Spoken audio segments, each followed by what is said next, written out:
guys? This is Nene MMA with Tazz here and our special guest today. He knows what is the special guest? Tazz? Me? I'm announcing him? No. Oh. No, psych. What? This is, guys, please introduce. Look at this. Coach B in the house. Well, not in our house, but in the house. Here. In your hearts. In our hearts, here to meet us all. And I'm going to take this over to Tazz because this is a special one, guys. So yes, very special. Coach B's been my MMA coach, my main one this entire time. He was the one that got me through my fight. He's the one that helped me become the coach that I am today, the instructor that I am today, and the speaker. He helped me find my voice. So this podcast wouldn't even be possible without him. This has been a long time coming, so I'm so happy and so excited that we finally get to do this. It's not going to be it's the first one, but it won't be the last one, and I'm sure we're going to have one in person, and I can't wait for that one either. But it's really been a long time coming, sir. I'm so excited to be able to have this, because we've known each other since I started with Victory in 2011, and I don't think we've had ever sat down to kind of go down memory lane like this. So I'm excited. God is good. Thank you. It's such an honor to be here. As you said, we've known each other a long time. I am so delighted to hear that I've been able to impact your life and Nene's life in a degree. It is what I'm here for. It is my calling in life. I'm here to introduce myself. I'm here to come to you as a humble man that wasn't always humble, and just try and impart knowledge that I hope that I can help people before stuff gets out of control in their lives. If just preface everything I'm going to say today that I have life experience. I'm not so much a PhD or certified or anything like that. I just know that a lot of things in my life that didn't work, and it's a lot. There was a reason for it. And I want to go on a journey that I'm changing as we speak right now. It hasn't been long since I've discovered that I needed to change things because I was going down a path of destruction. To be very quite honestly, I think your audience is martial arts based or trainer based, and but I want people to look at this what I'm going to talk about today, and honestly and openly, that they can use in their regular life, everyday life. Now, just a little background about me. I got into the martial arts in 2005 at Victory Martial Arts Academy. I was blessed enough to have Dan Ricardo as my instructor. He taught me about being a man and the responsibilities and the work and the awesomeness of doing that the right way. Now, I can't tell you I did it. I listened, but I didn't do it. And everything he said came true. Everything. And if I just would have known that at that point, it would have been, I think my life would have been a different area. But that's neither here nor there. People out there got to understand, if you want to change, it might be the pain is so bad, you're drowning, you're suffering, and that might do it. Or you might be able to say, hey, I need to change before that all happens. And I hope they do. So I got into the MMA world, opened up 3 academies with Victory. Got into the coaching after the fight career, and I thought I knew what I was doing. I mean, Sean, you can attest to this. We had a fairly good record. You know what I mean? Most of our fighters did well. So I thought that was, and again, we're going to talk about a growth mindset today. I would like to talk about, but that was a results driven initiative. Yeah. And when it's a results driven initiative, our gym's identity, my identity, coach's identity was all dependent on the outcome. And I'm going to get into that in a second. But Sean came in 2011, and I saw something in him that he didn't see in himself. And that's what Mr. Ricardo saw in me. And Sean had doubts, and he didn't think he was worthy. And we were just talking before the podcast, and I think that's still a little bit in there. You know what I mean? It's tough, tough, tough to get rid of stuff that's been systemic in your life. And again, we'll talk a little bit about how the process of how you got there is really the process how you get out. But Sean wanted to go into business. He wanted to open up martial arts academies. So it's like, let's do it. Let me help you. Even though in my heart of hearts, I knew the academy wasn't doing as well, but I still had hope. Fast forward a couple years, um, it was true. The academies weren't doing as well as I tried and tried and tried, and ultimately, the my pride got in the way of our relationship. That hurt me, and we didn't talk for a few years. And every day I thought about Sean. I had to really sit down and find it in me to reach out. The pride was telling me not to, and I did. And we were able to rekindle our relationship and prosper it, and it's growing now. So I'm just appreciative of that. And when I'm going to be very honest with you guys, my life has hit a very rock bottom phase because everything I taught to people, again, I wasn't in pain, I wasn't suffering, so I did things the wrong way, and I kept doing it.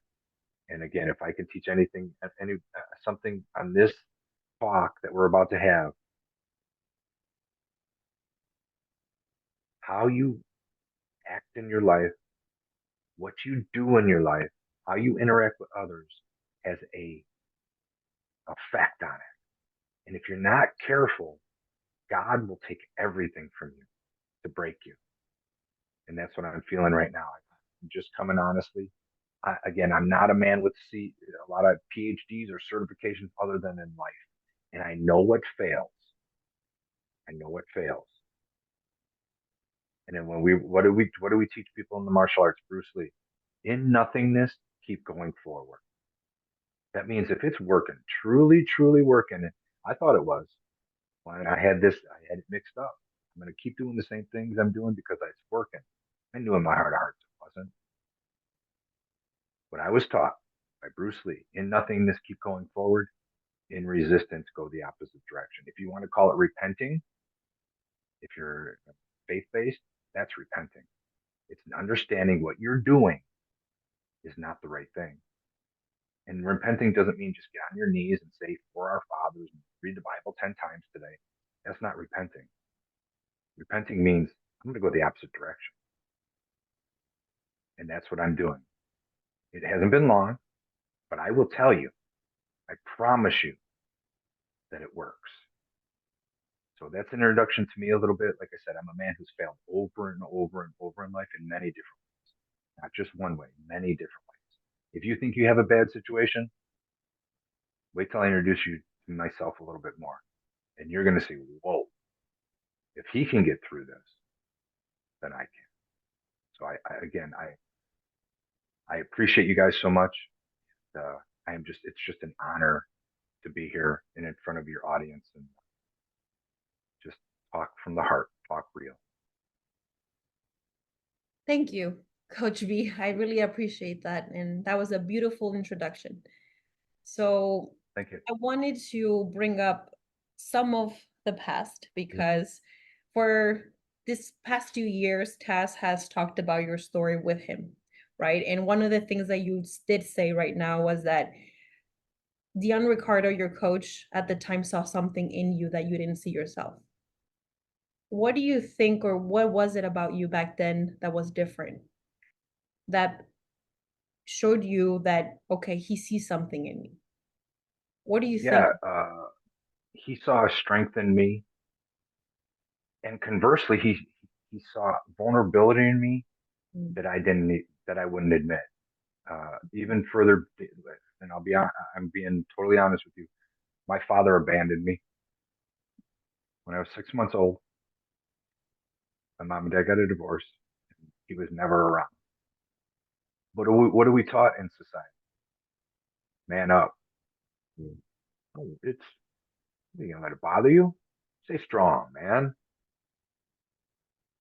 So I've done everything in my life to be the strongest man. Football, rugby, MMA. You know what I mean? Like I'm a strong guy. You can see I'm not. I'm just a broken man that literally had to hear from a coach the other day. Anthony, you got to forgive that little boy yourself. It wasn't your fault. It wasn't your fault what your parents did to you, that they wouldn't fight for you. You are worthy. Now, Mr. Ricardo said something to me one day after practice, and I got to tell you, I'm getting emotional, and I hope you guys don't mind, but it's just the way it is. So I suppressed those feelings of abandonment and my father leaving. I just suppressed them and suppressed them. Did all the things I could to be a man. But I never wanted to let anybody close. I was afraid to let anybody close to me. The closer anybody got to me, the more I would push them away because I didn't want to. And he saw that. He saw a strong man, but he knew there was a little boy in there that needed to hear. You didn't deserve what your dad did. And when he said that to me, we were at a gym, and I forgot what it's called in Miller Park. It's a meet. It's literally these dudes, Hell's Angels guys, all big, tough, big, burly guys. And we had one little room in the middle of it. Me and Mr. Ricardo sat there and we cried. We literally cried. I had never heard that. And all this stuff came out of me. All these years of suppression, suppression came out of me. Mr. Ricardo saw that I was a great leader. He saw I was a great communicator as far as I could talk in front of people and I could communicate what I was thinking. Now, don't get me wrong, in my relationship, in my marriage, not a great communicator because of my past. I can't blame my past, my future, my present. It's just, it's a crutch, and I've done it my whole life. So he saw a strong person, but again, he saw the weak person, and he had to address that. And once he did, I felt powerful, power I've never felt before. Now, I got to also tell you, that's great, but that's only one day, one moment. And if you don't cultivate that and you don't try and get better so that happens more and more, that will leave and you'll go back to your ways. So that's what Mr. Ricardo saw in me. He saw a strong person, but he saw a weak person that I didn't even know about because of my past. Do you think that that's what helped you be the fighter that you were, or do you think that once you started, like what was the part that drove you to fight before coaching? To be honest with you, pride. Okay. That's a manly thing to do. People are one of my biggest, and I'm going to talk to somebody out there. I promise you now. One of my biggest problems or crutches in my life was envy. Not the point where I envied others, which I did to a degree, but I wanted people to envy me. Hmm. It was a driving force. I wanted people to look at me and feel envious. So, wow, that was one thing. Another thing, I was scared. I watched the first UFC ever. 1990 or whatever it was. And I thought I was a pretty tough dude because I was tough. Man thing, rugby player. I'm a bouncer. But I saw that. I was scared. Wow, could I do that? Could I get in a cage and have them lock that door behind me and me not scream like a little baby? Get me out of here. And I watched it year after year after year. Not because I liked the sport, to be honest with you, because it scared me. Mhm. And these guys are amazing to get in. So finally one day, that pain was too great to watch it anymore. I had to go do it. That was the driving force behind it. Another one was I was in a relationship. I thought by doing this, that would strengthen the relationship, that I could show her I was tough. I could show her that who she's with is a man, and I wasn't doing it in other aspects. So those are the reasons that I got into the martial world.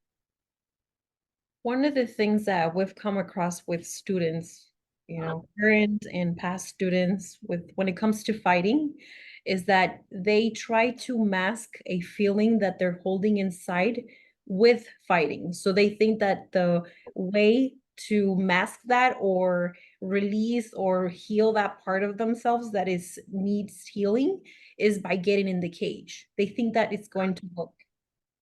There is no, Nene, you hit it right on the head. They use it as a medicine to hurt their pain. It won't. If you don't deal with that pain the right way and understand how you made that mess, the same formula to get out of that mess, then you can do anything you want, but you know it deep in your heart that it's still there. That's what I did. I knew it. I knew it. But again, I didn't have the tools to help myself. I had people telling me, you got to do this or you should be that. But no one ever gave me the tools to do it. Now we're faith based. So a lot of times it would be go to the Bible. Okay, yeah, I agree. But the Bible is great for an outline. It's a plan. God has good for your life. His plan is good for your life, and that's in the Bible. That plan. Now, he can't plan your life. Think about that. God has a good plan for your life. He wants good for you, and he'll give you the manuscript, the instruction manual how to do that. But he cannot plan your life.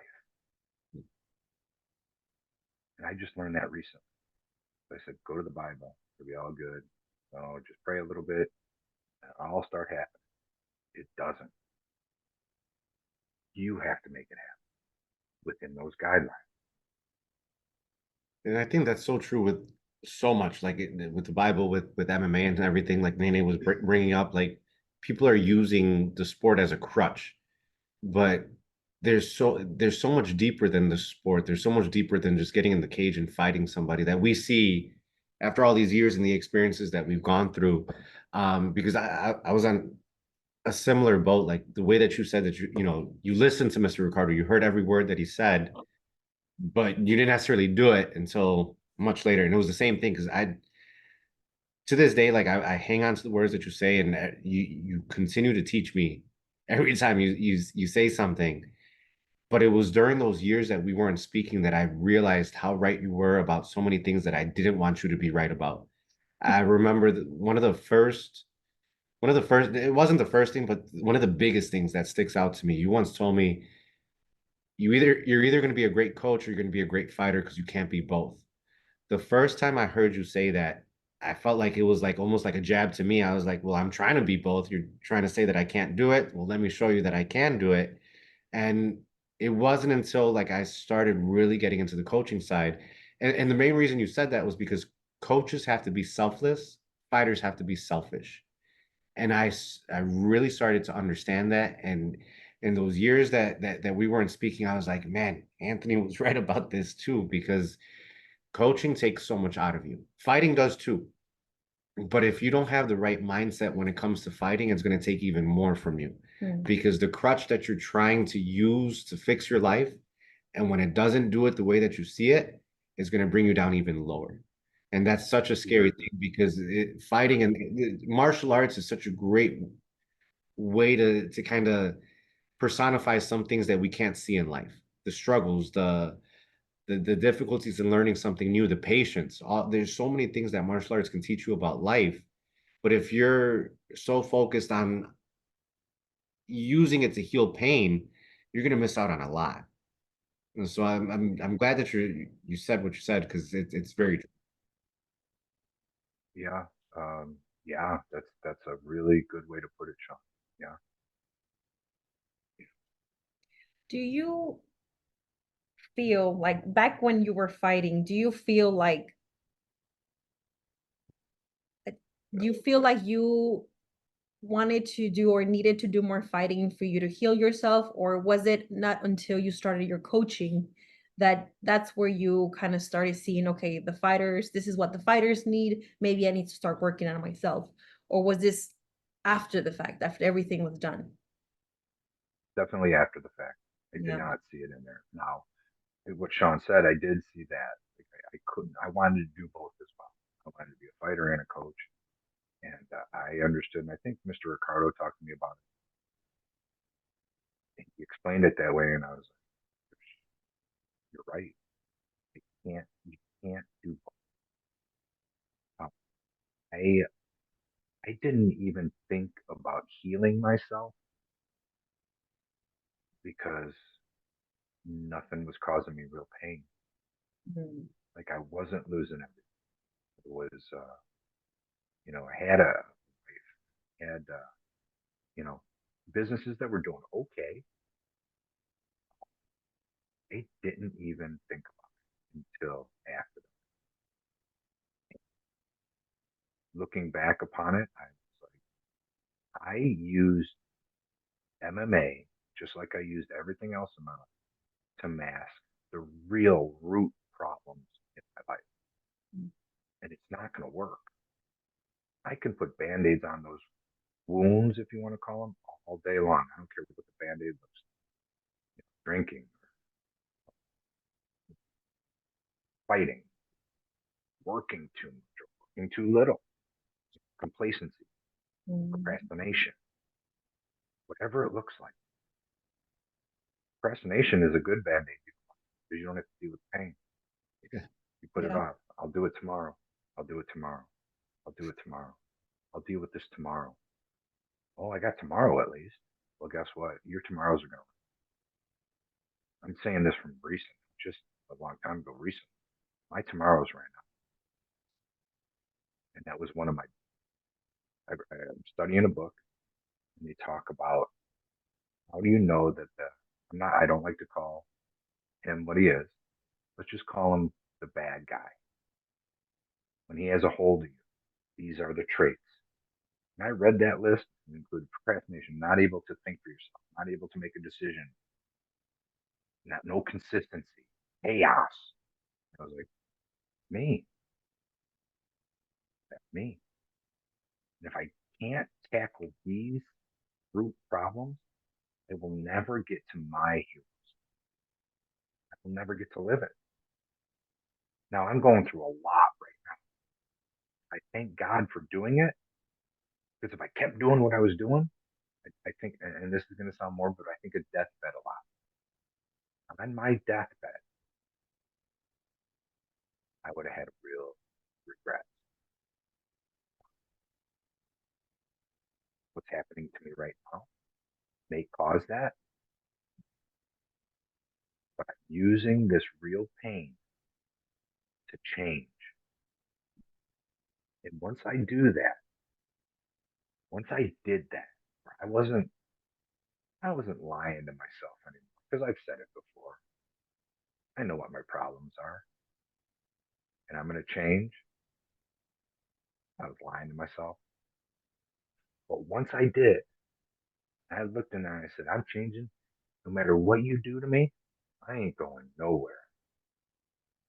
My body and my mind were like, oh crap, we got to figure this stuff out because he ain't going nowhere. But I'm telling you, then the attacks came big time, huge attacks.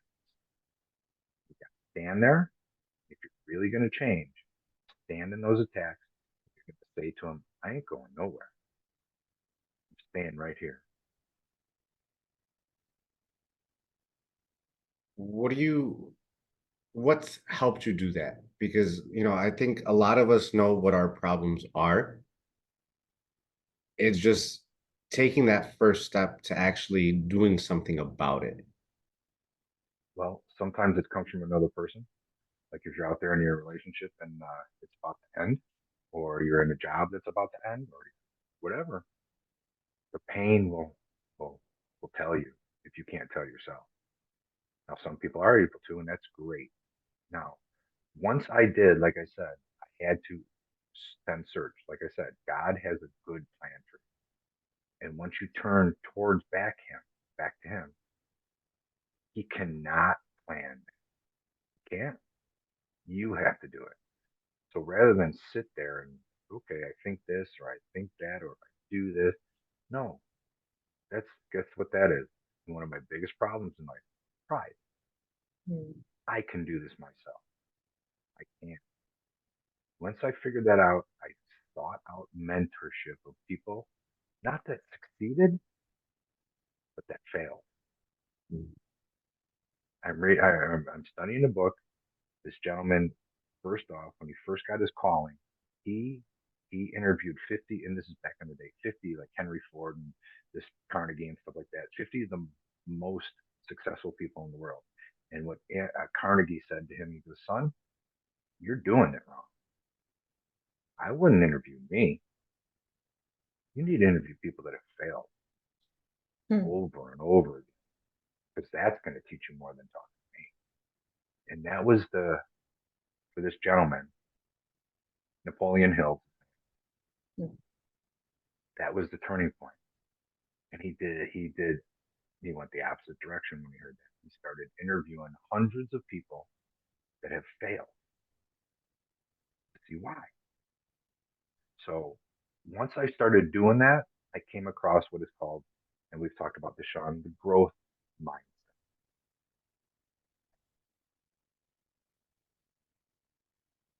Once I started to really want to change, I studied every day since that happened, every day. And here's all my notes. Like there's pages and pages and pages. Consistency, all this stuff. The stuff that I read that caused me to drift, it's called. I needed to see what that all was. One of the things I came across was mindset. First mindset is I am going to change.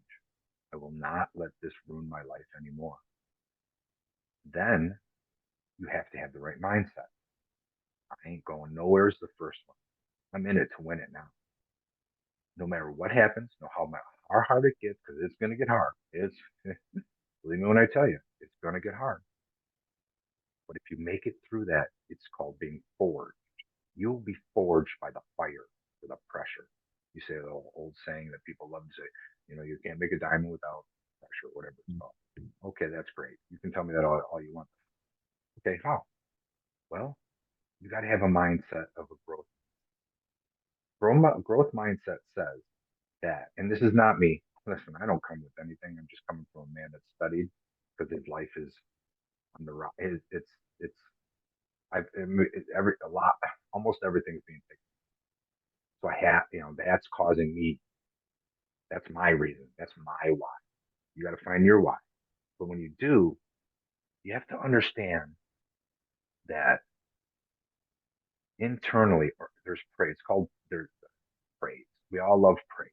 Praise. We want to be praised for. Ultimately, you can't control how people praise you. you can control how you praise yourself. Okay.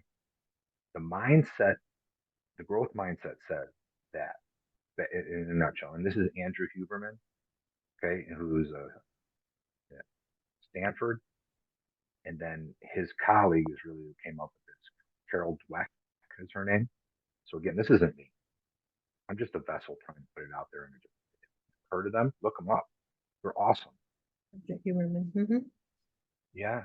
The growth mindset says that if we praise ourselves or our children, if you have children out there, you want to listen to this. I have two little boys, and I found myself doing what they suggest not to do. And it's been not just suggest, it's been proven in studies. So basically, the growth mindset says in praising, whether it be praising yourself as a coach, praising your fighters or athletes or whatever, praising your children, if you do it by results based praising, then they will attach, you will attach, fighters will attach their identity to outcomes.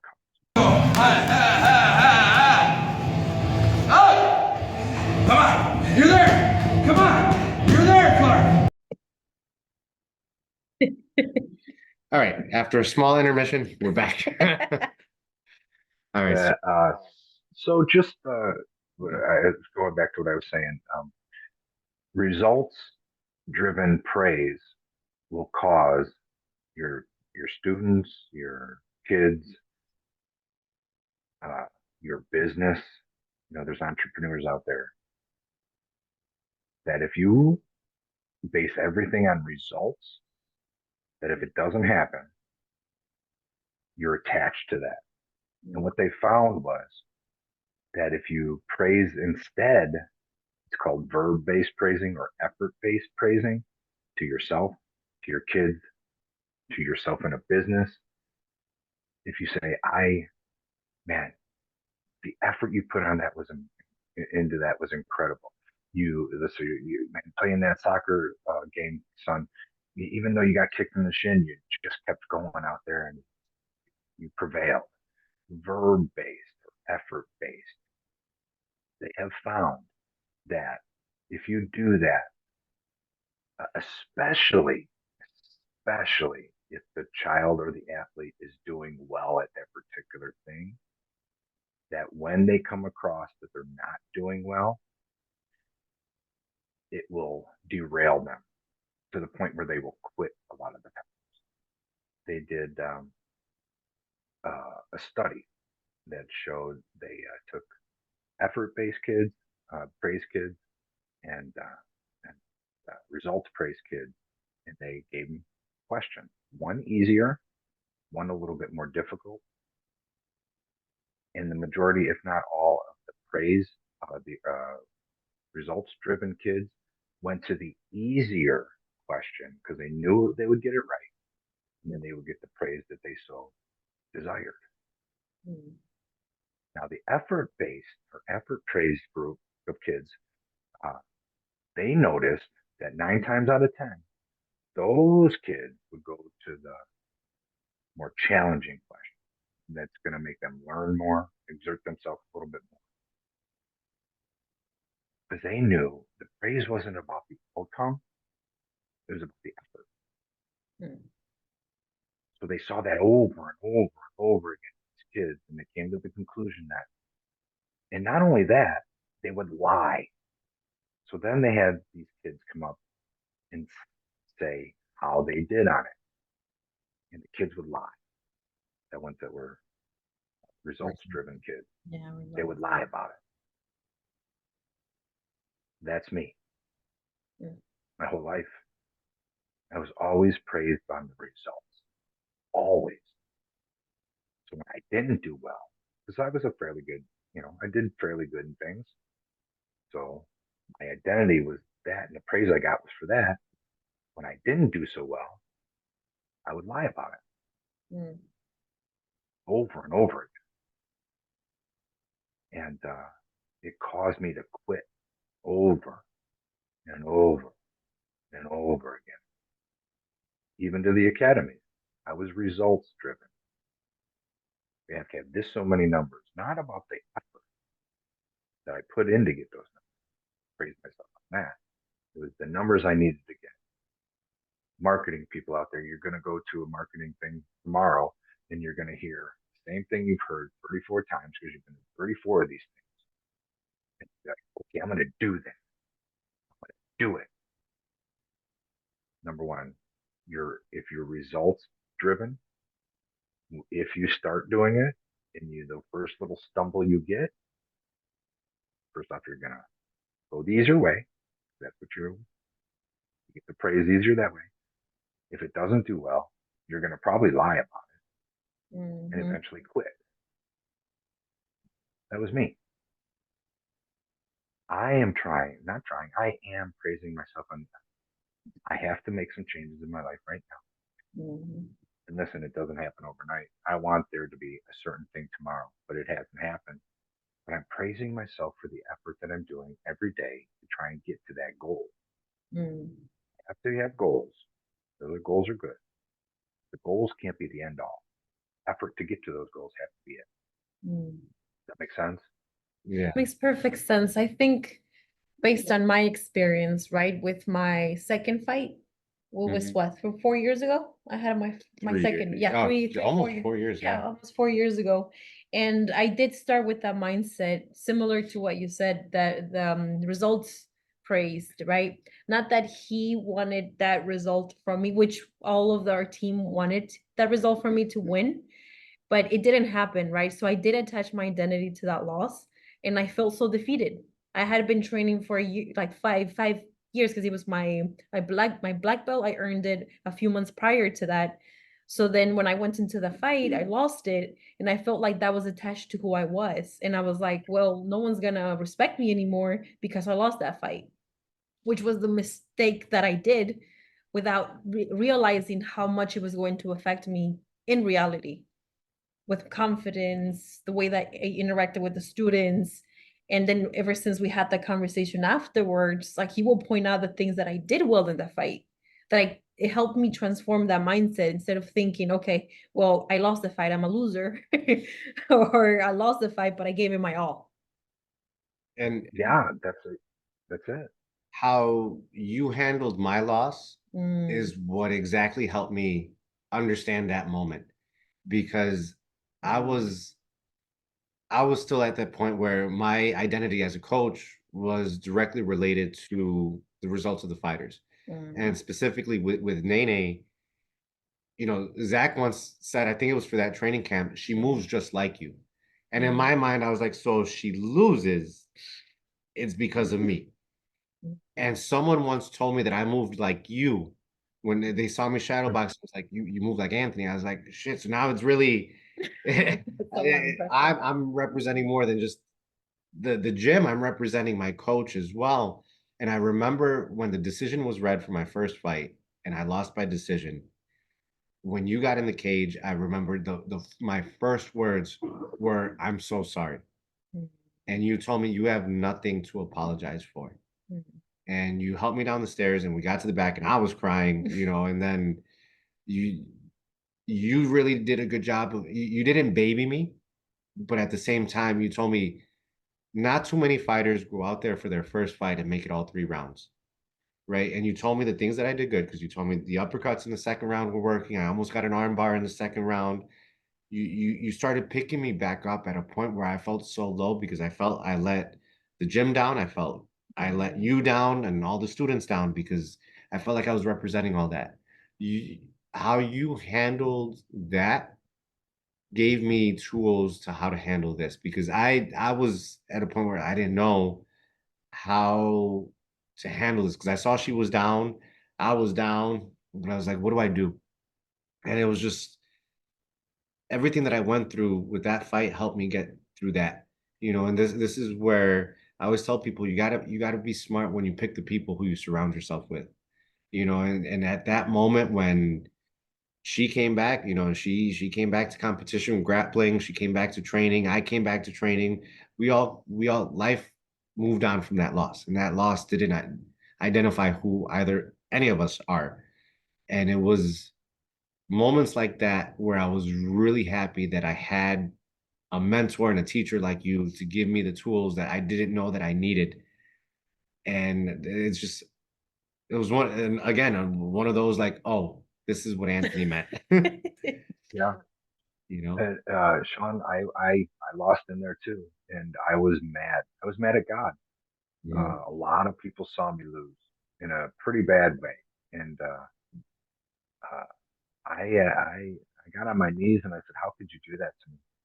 I've Mm, been faithful. I'm a man of, you know, I represent you, and you put me through this because it mm, was tough. Again, results based. I wasn't didn't praise myself for anything else. No, that fight I had to take in 6 days. I didn't really couldn't. I should have praised myself that hey, you've been diligent enough in your training that you can take this fight on in 6 days. wow. You've had the effort without having a fight in front of you. That's Yeah. truly what it's all about. But Mhm. I didn't do that. I was all I had new students there that had just started the academy, and I was crushed. I was just crushed. A lot of the same feelings I'm feeling nowadays, to be honest with you.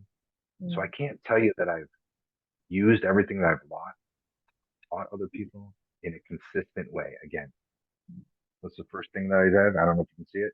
yeah. Consistency. Consistency. If you can't be consistent in the right way, you'll be consistent in the wrong. You know what I was really good at? Being very consistent. Mm, Boy, it was easy. And I couldn't translate that into consistency. Right. So when I said that to you is only because I had to sit there and figure this stuff out after my loss. And I MF'd God and I was, how dare you?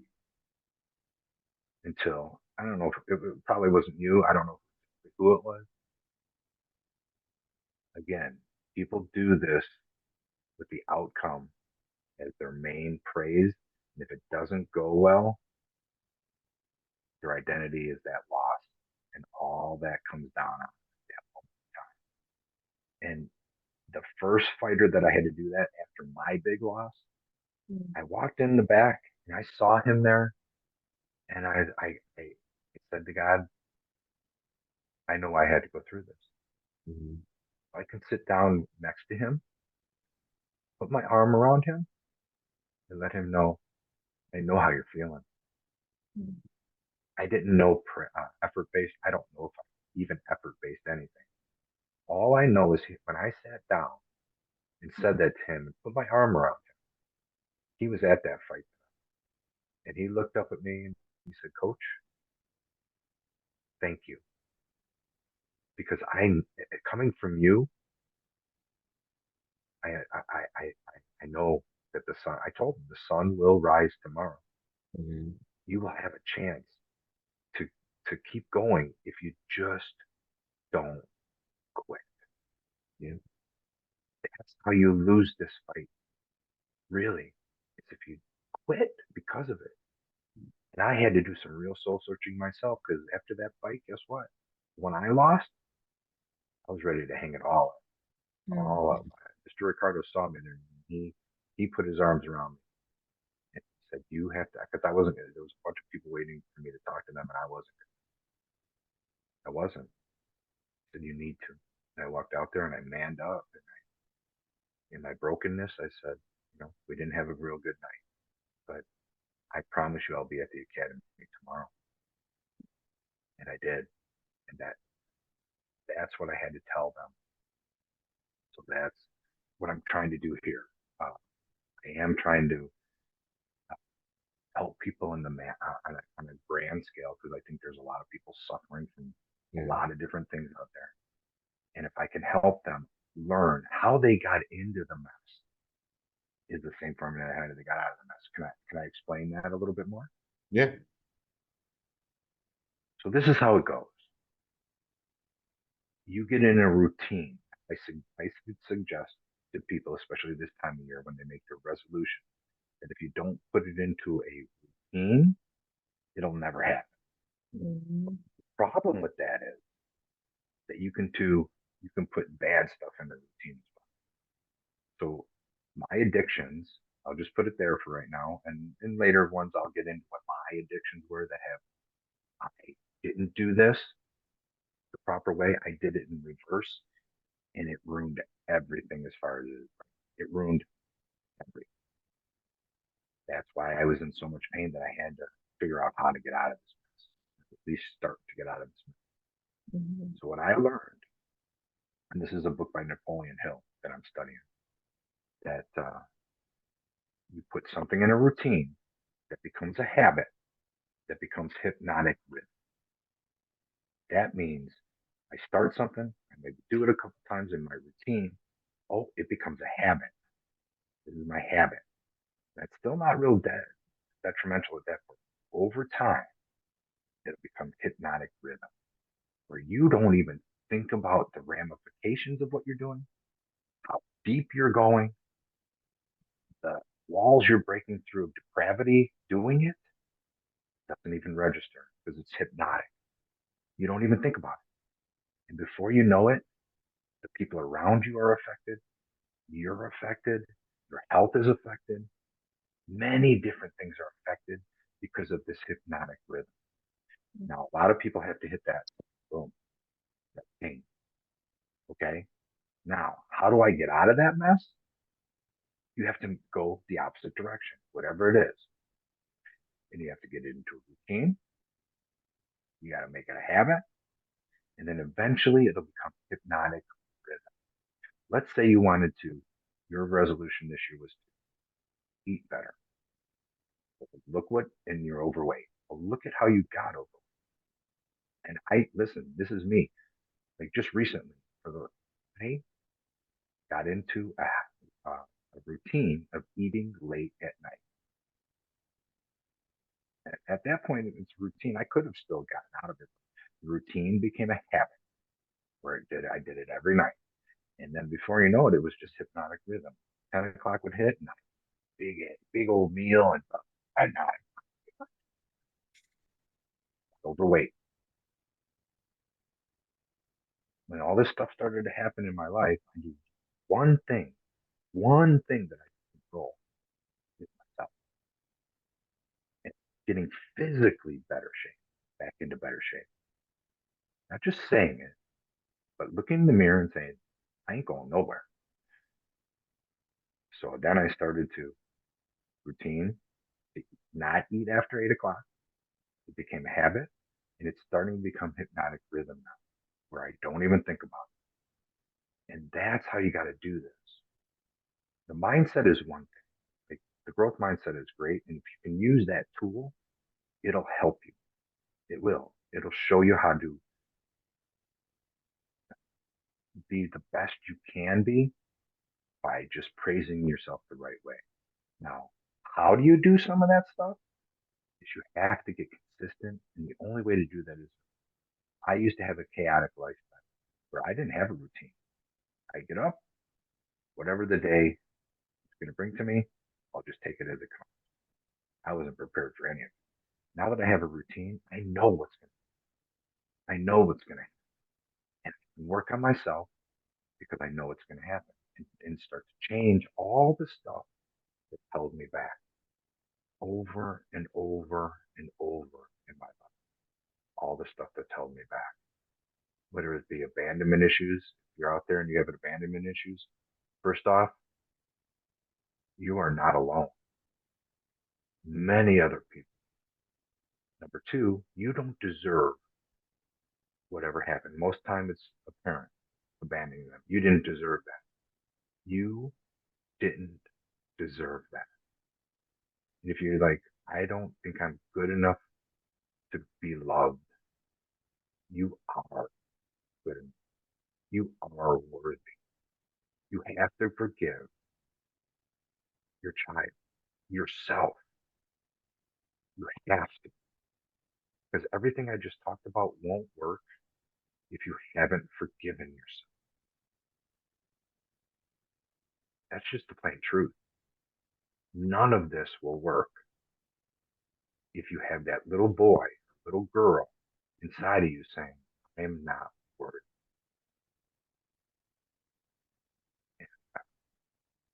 Like I said, I know I'm talking to someone. And if you're in pain and you feel alone, you're not alone. Now, you don't know me from Adam, but I'm here. I'm standing with you. I'm in the pain. I'm in the fight right now. But you're not alone because of that. Don't be afraid of the loneliness. Don't be afraid of that.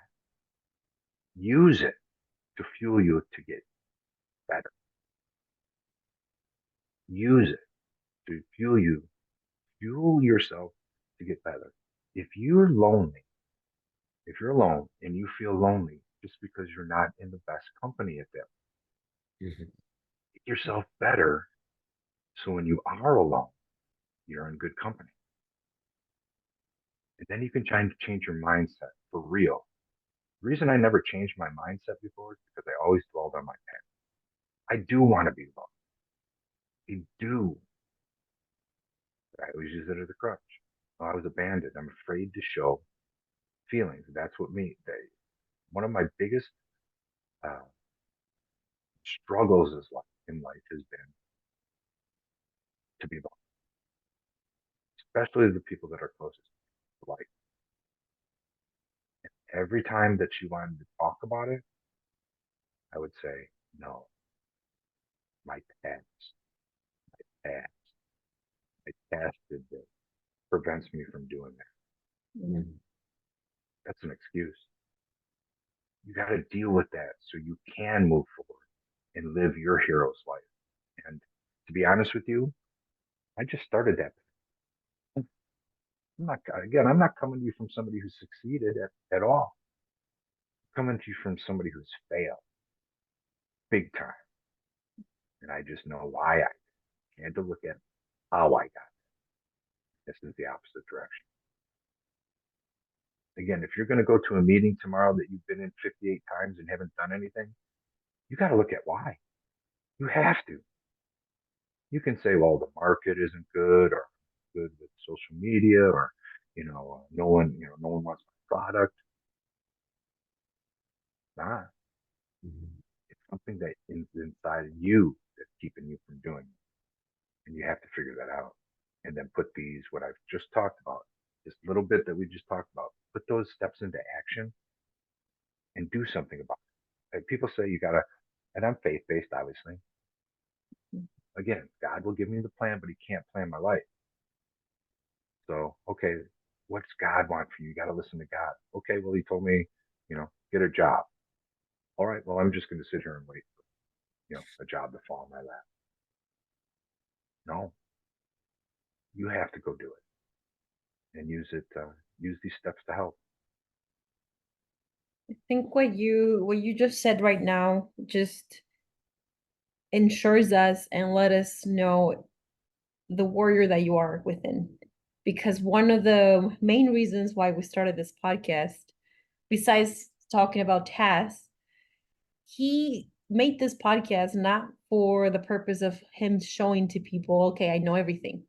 If anything, this podcast was so he can get to know people because he doesn't know everything. Mhm. And so one of the things that we often talk about in the podcast is growth mindset, but then talking about the warrior that you are. And everything that you're saying right now exemplifies that. You are the living personification of someone that has gone through the worst, has gone through the best, but yet you continue to work on yourself and you do not allow yourself to be a victim. And so that's what a warrior is. And even if you're strong, because one of the things that I was shocked by, and I'm going to say it because you are being transparent with us, so I really appreciate it, is that I would have never known Coach B as a vulnerable guy. When he told me that he started reconnecting with you, and he told me that you were openly talking about your feelings and telling him exactly how you felt about the situation and everything, I was shocked because I'm sure just like a lot of students, when we first met you, you gave us a very strong personality to yourself. You were always very vibrant, always showed very macho, you know. persona to yourself. So that was very intimidating for a lot of us. We were very scared. I was very scared of you when I first met you, so it was very interesting, and it was hard for me to grasp it in my head that you are vulnerable and you still are a man. So I think what you are Uh, showing everybody. I law of attraction. You ever heard of that? Yeah. What Yeah. your biggest fears are, you will do things to attract it if you're not careful. Mhm. Mm, So that was all a facade.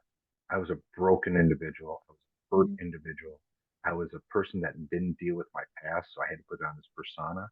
And what you just said, my wife said to me not too recently, you tend to push people away with that. mm, And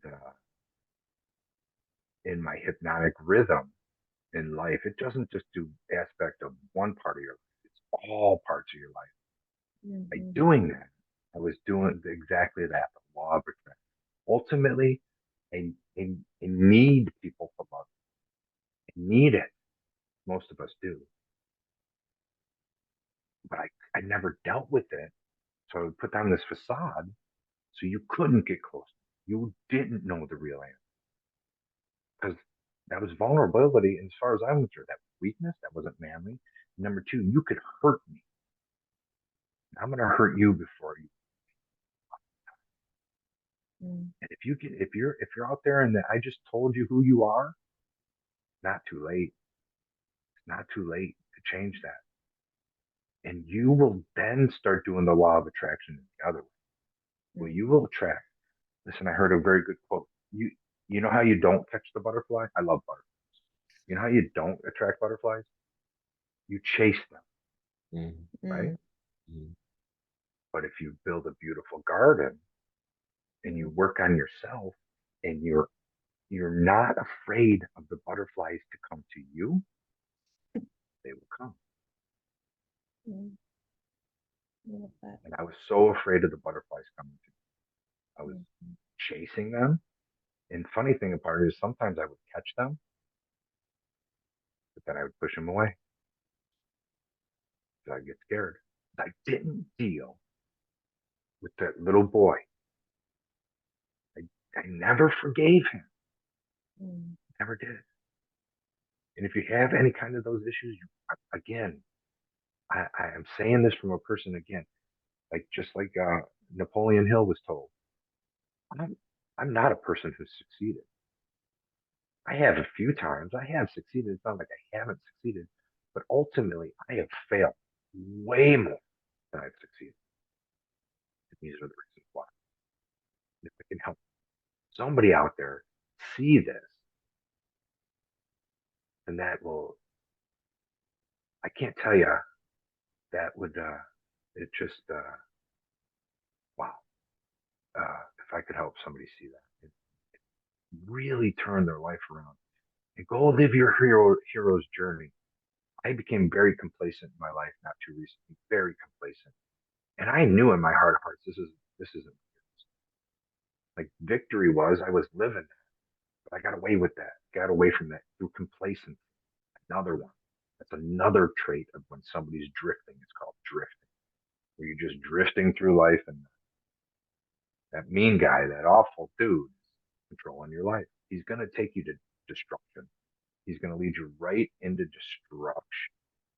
So if I can, again, if I'm talking to somebody out there, I really, again, you're not alone. There are people out there that are going exactly where you're at. Well, even worse, look at me. And we're going to do this. We're going to do this. Just forgive yourself for your mistakes. Like if you don't have an abandonment issue, well, maybe, I say addictions. If you don't think you have any addictions or something that you should forgive yourself for, then maybe that's your addiction.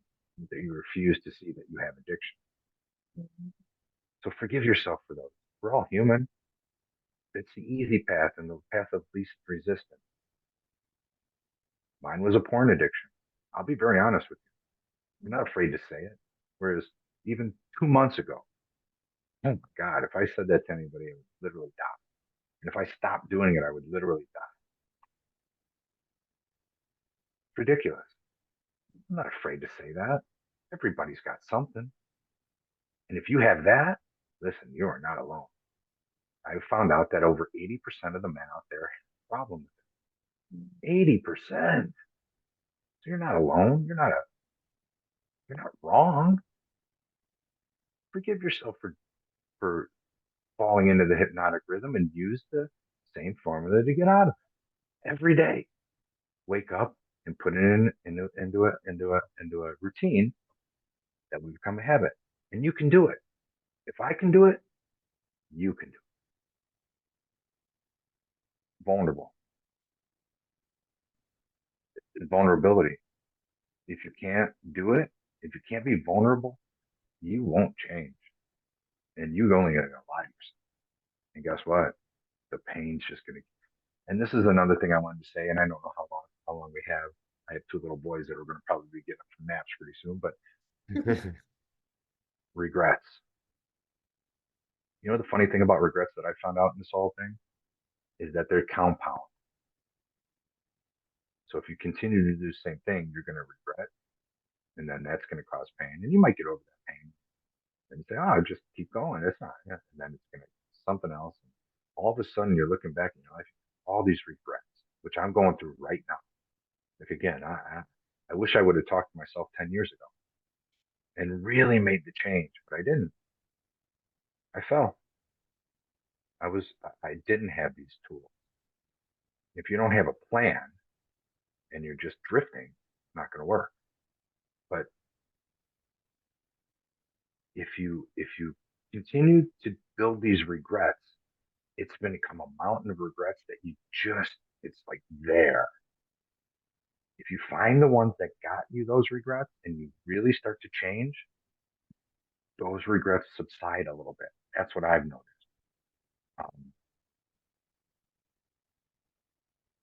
Again, at the end of your life, last thing you want to do is be sitting there regretting. So make the decision to don't wait for tomorrow. Right? Procrastination, right? Oh, I'll do it tomorrow. And that's only going to give you one more day, a little bit harder. So I really hope that somebody out there that's going through pain, suffering, I call it drowning, and I guess we can do this journey together, because Cliffhanger, you guys watch that movie? Well, a friend of mine who was at his lowest and now is successful, I reached out to him because I know he's failed.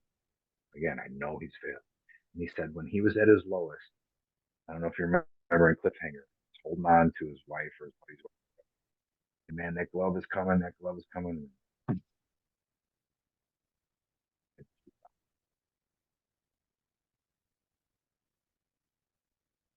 feel that. And if you're feeling that right now,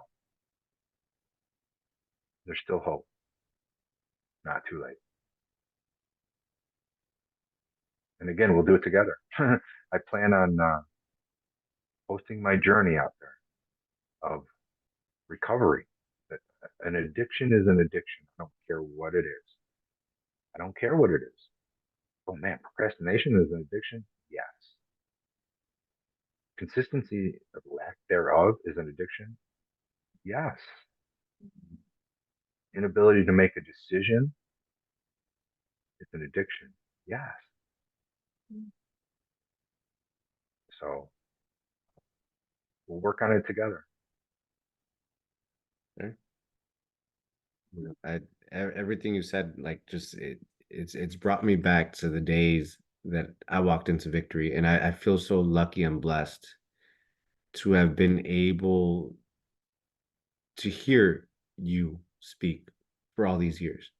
There's been so many if we could pull up a record of how many minutes we've spent talking on the phone since we've met, it's, and some of it was business. The business ones tended to be a lot faster, but we've had conversations like this that I again feel blessed to have been able to have with you. the long nights at the gym where we spend after class talking about things like this, because you've helped me beyond just the business side of things, beyond the martial arts side of things. I've been able to come to you with a lot of things in my personal life since I started. I almost dropped out of school and I went to you, and you gave an answer in such a way where it was like I knew you were going to be there no matter what I decided to do. And ultimately I decided to stay in school, and I came to you and told you, and you supported that, and you even told me I knew you were going to make the right decision. You never told me to stay in school. You told Mm. me if I chose to drop out, then Victory would become my college. Mm. But when I came to you and said, you know what, I'm going to stick it out, you told me I knew you were going to make the right decision. So you gave me that trust that I can make those decisions, because like you said, the inability to make a decision. That's why I went to you, because I was going to so many people, not knowing what to do. You didn't tell me what to do. You gave me the confidence that I can make that decision on my own. So I thank you again for being on the podcast. I'm so happy that you're able to speak to everybody, and I'm so happy that everyone gets to hear this, because one of the biggest reasons I am the way that I am at the gym and at home, and I spend so many, Carla and Nene have seen me spend so many time after classes are over talking with students, and you did it for me, so I just feel like this is a way that I can give back. And I'm happy that we were able to at least do this on video so people can see the face, because every victory that Warrior Evolution has had in grappling tournaments, in MMA fights, and kickboxing fights, it starts with you. Because if I didn't have you, my fighters wouldn't have the coach that they have. I would have had no idea what to do. And the times that we weren't talking, I felt so scared that this is now I got to go figure this out on my own. And then that's when your words never left my head. And you were still there when you weren't there. And that day that you texted me and reached out, and that was the first step to being able to rekindle this. I was so happy. Thank And I'm sure now my students are going to see why I was so excited to have you back at that in-house event. And the times that you come in and they see me get giddy when my coaches come back, and now that they've been able to formally be introduced to who you are and see who you are and the way that your mind works, I think they're going to get excited to see you every time you come to the gym or every time you're on the podcast, because we've only scratched the surface of the lessons that are here. So Yeah, I'm honored and blessed to have you on the podcast. I hope to have you back whenever whenever you want to, whenever you have knowledge knowledge and the wisdom to share with I would us. love to share this journey. Like I said, man, I am so honored to hear that. And quite honestly, I need to hear that today because I'm being attacked because I'm changing, but because of what I've done. And if I can just leave with one thing, you can't pass blame. Even in your heart, if you know in your heart of hearts, not really like in a relationship. Let's just talk relationships because that's what life is about, really. If you can't own up to what you've done and maybe what somebody's done to you, then you're going to always be stuck.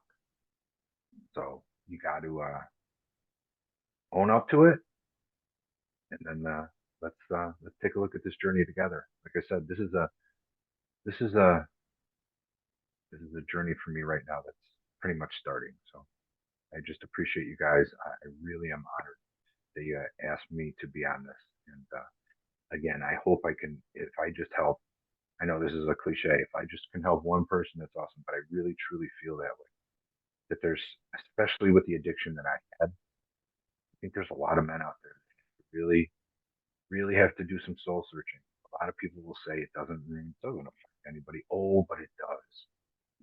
It really, really does.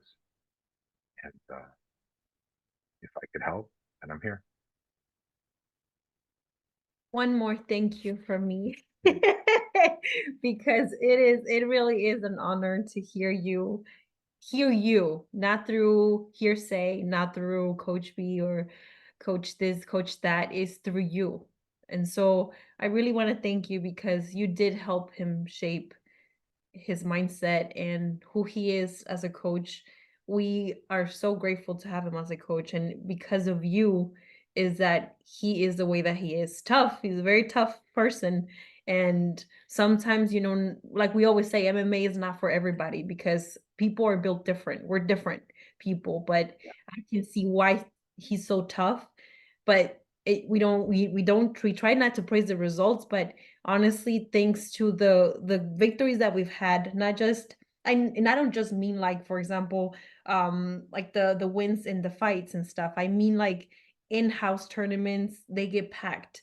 The times that we're having small gatherings at the gym, or the students stick around after every sparring session to talk about their goals, to talk about things that they're uncomfortable with.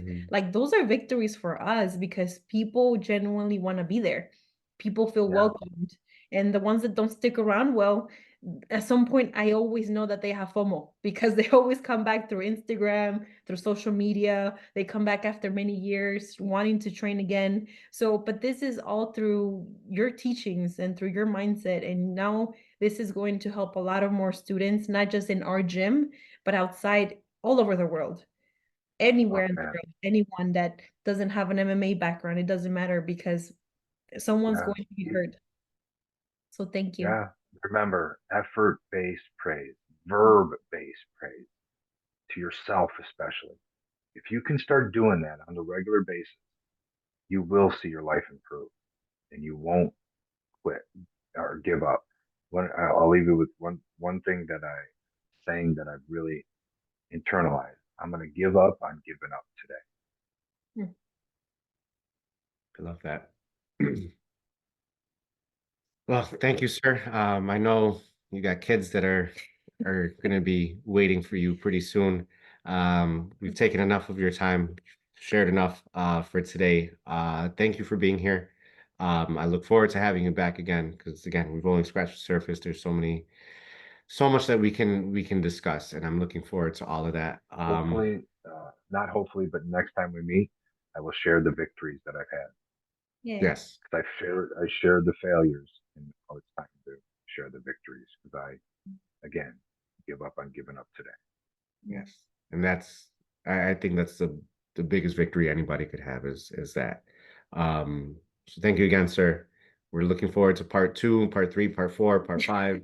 And we'll see you soon, and we'll talk to you really, really soon.